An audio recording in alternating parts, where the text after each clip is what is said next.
Hello guys, this is Shady Vlog. I went right from my desk, but as you can see, I'm here out, hustling, working. But before I go, I would love to talk about, I would like to touch what is happening, a scenario that is happening all over the world. I'm talking about the George Floyd murdered and the riot, the havoc, this incident, this happening has caused all over havoc that has wrecked into the city of Minneapolis and the city of America. And when I got to work this morning, working because I work as a cashier and as a customer service, and I hear a lot of customers, some saying, oh, these guys are dumb, because also in my city here in Milwaukee, there are guys that are going out, also rioting, protesting, like looting, just like I said, looting also going on. You can't avoid this thing when riot comes up. That is why it's very, very important to prevent the riot, to prevent the outbreak, to listen to people's voice before it results to riot. And some people comes saying that, oh, these guys are here looting their neighborhood, destroying their neighborhood. Why did they go to the white environment to do all those things? And I only ask them one question: can you affect change? Can you affect change from outside without affecting it from your house? When I ask them that question, some look at me and say, well, because you cannot affect the change outside when your house is dirty. The changes has to start from your house. So if you haven't looted your neighborhood, how can you go to the white neighborhood to loot them? Right? Some people might say if I'm condoning the violence. Yes. With capital yes. Whatever is happening, I'm not going to relegate it. So when I go on my Twitter page, on my Twitter account, I saw some people trying to justify the killing of Floyd by saying, oh, you don't have to loot, you don't have to destroy before your voice could be heard. I look and I laugh, because some of us, when it comes to things going wrong, we know how to play saints. We know how to be moralistic. We know how to bring out the morale. We know how to preach common sense when things are already gone bad. But when things could still be repaired, when voice could still be heard, when debate, interaction could still be said, when word could still be said, no, then there's nothing like common sense. There's nothing like playing saint. There's nothing like moral. But when things are now going in a different direction, taking a different dichotomy, that's what you don't know, what you don't expect, then you start preaching sainthood. You start bringing out morals. You start trying to be the good one and painting the rest bad. When that guy made that statement, you don't have to loot, destroy, you have to loot. I was forced to reply him, and I asked him one question. If you beat a child, can you tell the child how to cry? He might not know the meaning of that word. And ask him again, if you beat a child, can you still tell the child how to cry? He didn't reply me. What I simply mean with that word is that after you have dealt with a child, just leave the child and let the child cry any ways he wants to cry. Because if you stop the child from crying, or you're telling the child how to cry, at least you are playing God in the life of that child. You have disciplined the child. Leave the child and let the child react the way he wants to react. You've bet with him, let him cry the way he wants to cry. You can't beat me and tell me the way to cry. It's not done. We all have our different way. We have our different ways of responding to flight. We have a different way of responding to fear, to threat. You all have a different way. So that's their way to respond, to cry out, Since they've gone through the channel, through the process, the system that was created to tackle these things, since the system has failed woefully, then we have to resort to something else.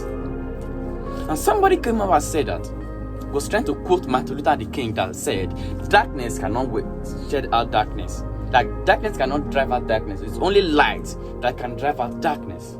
So, meaning, Martin Luther King will not condone the violence going on. And I asked myself, but they forgot to preach the same verses that was said by Martin Luther King. We said, riot, violence is the language of your own head.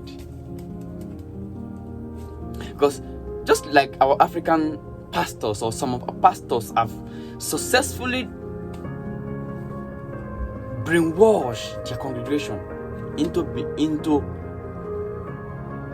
believing that you thinking on your own, you thinking, you picking up your Bible, reading it, understanding it, and carry it out the way you understand it is not Christian. Reading and understanding the Bible is not Christian. You must come to the church and do whatever they ask you. If not, you are not Christian enough. So some people are also trying to preach the same verse that Martin Luther the King doesn't condone violence, but relegated it. They forgot to preach also to say that Martin Luther the King also made it clear that violence and riot is the language of their own head. If the system is failing them, they have to resort to other ways to make their voice unheard. When a white man knelt, so meaning that Martin Luther the King didn't condone, didn't accept fully that riot is the best way to solve, but neither did he disagree with it fully. So it's like a man standing on the fence between both sides, because he also said it's a way for an unjust to air out their view, their voice. George Floyd's life was snatched away from him. He was denied by somebody, by a white man that believed that he's in position. He's in position to take away his life. And now, his single action is causing havoc throughout the United States of America. And you, as a white man, or you as a black intellectual, that you call yourself a black intellectual, justifying, saying, why should people be looting? Oh, they are looting their neighborhood. Oh, they are destroying their neighborhood. Oh, they are doing this. Oh, they are doing that. Where is the justice system? Where is the system that ought to protect the neighborhood? Where is the system when you are being crying? Where is the system when we are asking for justice? Where is the system when Shavin put his nail to the throat of Floyd? Where was the system? Why was the system not protecting Floyd? Why was the system not protecting Floyd is the question. Because I know you are a black intellectual, but you are a slave to the whites. Don't think you are a white black man, you are not intelligent, you'll be in a good office, you married one of them, you are not. When the time comes, you choose a side. But have it in mind that they will never choose you. You will never be chosen. There was the system. And now you're telling me running down the street, doing this is wrong, but the system never protected them in the first place. So folk, guys, I'm not a professor. I'm not a professor, neither am I Aristotle. But guys, when I look at the situation of the society where I found myself being a black man, when I look at myself, because we've asked for the system to be just, to be fair, despite the declaration says that every man is born equal, every man is equal, but still, that's not true. It wasn't that. It has never been. If we are all equal, Derek Chauvin will not put his neck through his throat, will not put his nail on the throat of Floyd, because the system never give us, we black men, the provision to stand before every man and look straight into their eyes, because we are living, they are all equal. But the system never give room for that. So definitely something is wrong. The system isn't right. The system isn't just. But what can we do? Are we gonna keep sitting and criticizing the system? Are we gonna keep sitting and saying the system is not just? Are we gonna keep fighting? Are we gonna keep rioting? Are we gonna keep looting? What can we do? Guys, I think if we all go back to school, leave the streets, let us get education. Let us get educated, because why? Those people making this law, those people making this reform, those people writing this constitution, people that are writing the system, they all went through education. Guys, have you observed one thing? When you are a black melanated man that's read, everywhere you go to, you are given respect, you are being respected. Did you notice that, guys? I have seen it. I've seen it. A black man, a professor, a doctor, when they walk through, go into the environment, when they go into the hospital, when they walk in, they were being accorded respect. I see the way they were treated, with respect, with acknowledgement. You dare not step on their toe. And I ask myself, why? And I discover because this black man took his time to read, to study. So I'm challenging every black folk out there. Every black folk out there. I know that we grow up in a situation, in a life where the odds are already against you, that even though growing up, there's already a chance that you're not going to make it in the society. But I am an African. I know what it is. I know what is called survivor. I feel the pain. I'm going through the same thing. I'm going through the same pain. And I'm African. We never give up. Go back to school. Get educated. Get education. And go into the system. Tear apart the system from within. Because it said, united we stand, divided we fall. If we successfully,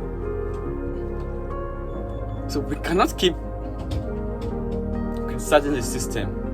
Let us go into the system and tear it apart right from inside. And how can you get into the system? Is get education. Get educated, guys. Get education. Get educated. Enlighten your mind. Because all these work folks, that's what they are doing. This is how they set a standard. When they have a child, they make sure the child goes to school. To go at least to college. That's how you see all of them in a good office.